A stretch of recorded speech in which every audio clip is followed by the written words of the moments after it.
Who is the scariest person you have ever met? Got a DUI back in '09. Was taken to the Placer Country drunk tank. Guy with tattoos all over his face approaches me. I think I'm for sure getting raped. Nope, he wanted to offer me his roll of toilet paper for a pillow. He introduced himself as the Sac City Psycho. He told me he would watch over me to make sure nobody fucked with me, cause he could tell I did not have much experience in jail. Now looking back on it, I guess for a few hours there, I was his bitch. Super nice guy though, 10/10 would be his bitch again. I wonder what he's up to these days. Making people his bitch. Mom always said we should do what we love. Did an internship at a jail, met a dude awaiting trial on a triple homicide, guy just had that vibe around him that just made you feel uncomfortable. Just being in his presence you could feel the air change around you and everyone in that room felt and respected it. Worked as a correctional officer for a few years. The one guy that stood out to me as pure evil was this guy who killed his girlfriend on the side of the road in front of their kid. He also killed his bunk mate while I was there. He was trying to pop his eyes out before we found him. He had such a cold look and you knew he would kill you with no care. Kinda makes you wonder how he convinced someone to not only date him but have a kid with him? Sociopaths, psychopaths and narcissists all charm aka love bomb their victims before switching back to their evil selves. Quite a pleasant older guy. When I worked at the Spy Museum, he was a patron/founder/consultant for the museum. Very kind. Funny, in an old guy kind of way. Really nice to all of us who were working the museum and the events he was at. He always arrived with a police escort. Which didn't really click with me for a while. Then I realized he was Oleg Kalun, some URL, former KGB.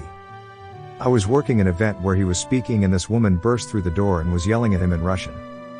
He responded to her in English so the rest of the audience could understand and he said your husband was a traitor, he deserved to die, and then he just walked out. The woman was escorted out by security. This was like 15 years ago, but it's seared into my memory. The guy left Russia for the United States and betrayed at least one informant working for Russia to the US government, yet he still said Russians executed for spying for the US deserved it? Interesting. Once did one of those corporate mock jury panels. The little scientist analytics guy came out halfway through to shoot the breeze and holy hell. I never understood what people meant by having a magnetic personality until then. We were clamoring over this dude. It was completely involuntary. He asked me a question and it was an out-of-body experience watching myself act like a golden retriever. I was so freaked out that I avoided him like the plague the rest of the panel. Nice dude. Seemed chill, but he could have started a cult with a snap of his fingers. Absolutely terrifying. I've heard that Bill Clinton is like that in person. People report that it's like the whole world stops around you and he makes you feel like the most important thing in existence. He also has an insane memory, except when convenient, which helps. Story time. He met an acquaintance of mine and they chatted for a few minutes when Bill was first campaigning for president. Later that person was getting a tour of the White House and was not scheduled to meet with the now President Clinton, but he happened to be in the hall when Bill walked by. Clinton spotted him and walked over to shake his hand.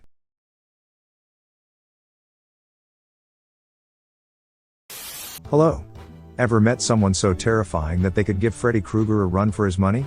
Well, in today's video, we want to know who the scariest person you have ever encountered is. Drop your tales of terror in the comments below and let's compare notes. Happy commenting.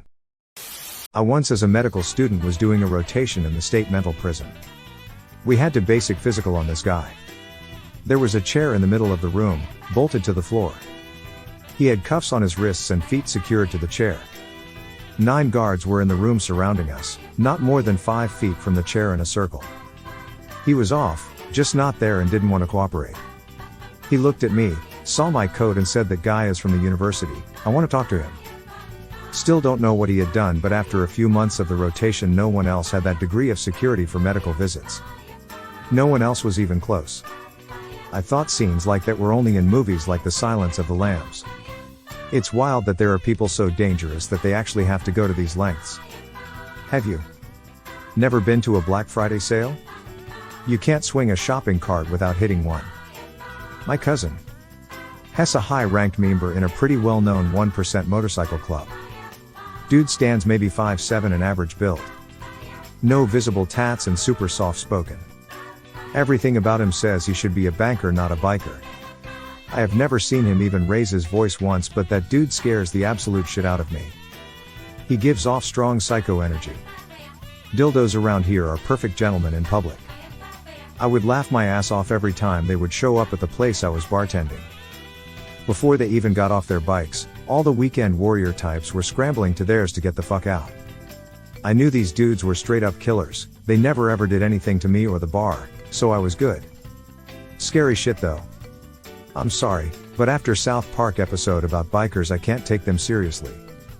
One of the people I grew up calling an uncle was actually a hitman for the mafia.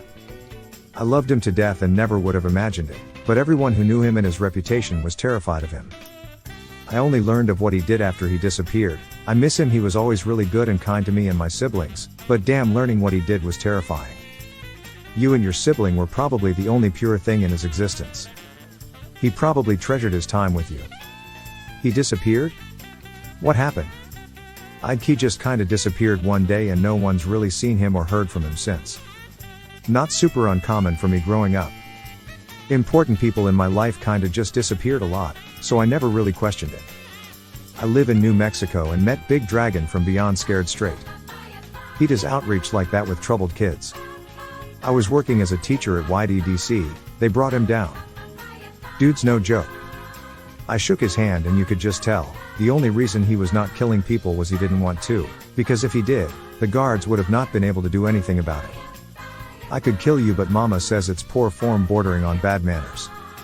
We're in New Mexico. I'm moving to Alamogordo today. I live just outside Albuquerque. Chemistry teacher outside Albuquerque.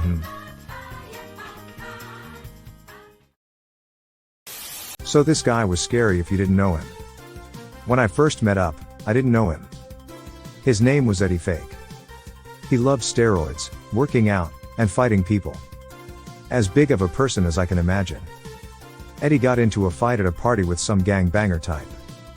Gangbangers, not very honorable people, did not take the loss well, put out a hit on him. A couple of days later, a SUV full of bangers rolls up as he's walking home. Decide that the 5 of them aren't enough to take down Eddie. Instead, they run him down, back over him, run over him again, back up over him, then drive over him and take off. Eddie walked to the hospital. Eddie? More like Rasputin. I got arrested for public intoxication in the mid/late 90s and was put in a normal cell because the drunk tank was full.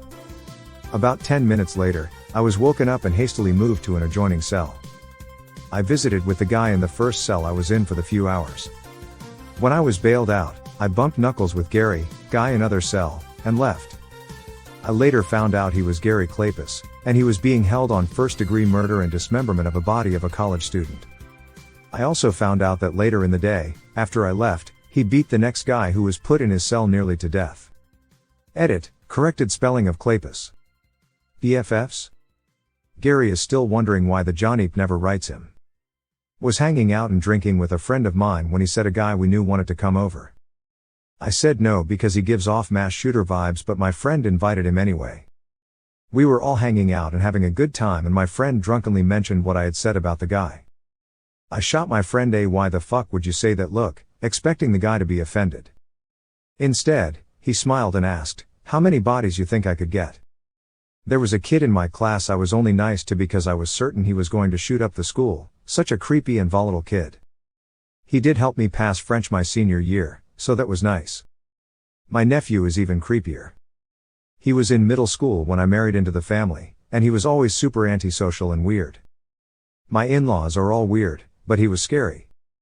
He's the only one of his generation in the family, and his mom should never have had kids. He was never socialized. For the last 5 years we've been told not to get him anything for Christmas, because he doesn't deserve it. Dropped out of high school, never got a driver's license, never got a job, never interested in anything other than Warcraft. Apparently a few years ago he insulted his grandma, which is forbidden in their family. He hasn't been invited back in the house until he apologizes. This was a few years ago. All this to say, I insist we get him a Christmas present equal to what we get his uncles, in the hope that we will be spared in the upcoming holiday familicide massacre.